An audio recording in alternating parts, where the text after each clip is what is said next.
जी तो दोस्तों, आज की वीडियो में हम आपको JF-17 ब्लॉक 3 के रेडार की मुकम्मल तफसीलात बताएंगे।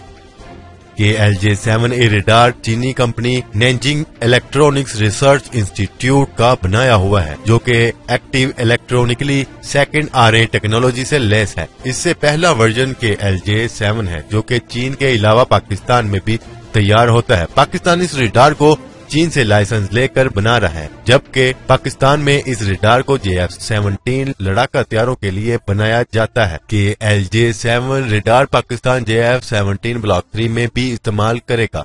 इसके अलावा पाकिस्तान मुल्क की सतह पर यह टेक्नोलॉजी से लैस रेडार तैयार करना चाहता है और मुमकिन है कि पाकिस्तान चीन से इस रेडार का लाइसेंस हासिल करके खुद तैयार करना शुरू कर दे। अगर इस जदीद रेडार की खसूसियात पर नजर डाली जाए तो इसकी रेंज 170 किलोमीटर से ज्यादा है, यानी 170 किलोमीटर से दूर आते दुश्मन के हथियारों को कॉकपिट में बैठे पायलट भी देख सकता है।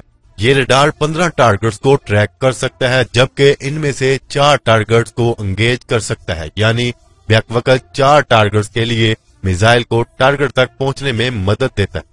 इस किस्म के रेडार की एक खास बात यह होती है कि इसे दुश्मन बआसानी जाम नहीं कर सकता। पाकिस्तान इस रेडार को JF-17 ब्लॉक 3 में इस्तेमाल करेगा, जिसके बाद ये लड़ाका हथियार कारकर्दगी में स्वीडन के हथियारे साफ क्रिपोन जैसा जदीद और खतरनाक हो जाएगा। KLJ-7 के रेडार के अलावा पाकिस्तान इटली की सिलेक्सिस कंपनी के बनाए हुए रेडार रेवन PS-05A में भी दिलचस्पी रखता है, मगर यूं लगता है कि KLJ-7A चीनी साख्ता रेडार की खसूसियात को मद्देनजर रखते हुए पाकिस्तान ने इसे मुल्की सतह पर बनाने का फैसला कर लिया है। रेवन PS-05A रेडार भी जदीद टेक्नोलॉजी का हामिल है, जबकि इसकी रेंज तकरीबन 120 किलोमीटर से 150 किलोमीटर तक है, जो कि KLJ-7A रेडार की रेंज से कम है। जी तो दोस्तों, आज के लिए इतना ही। उम्मीद है कि आज की इन्फॉर्मेशन आपको पसंद आई होगी।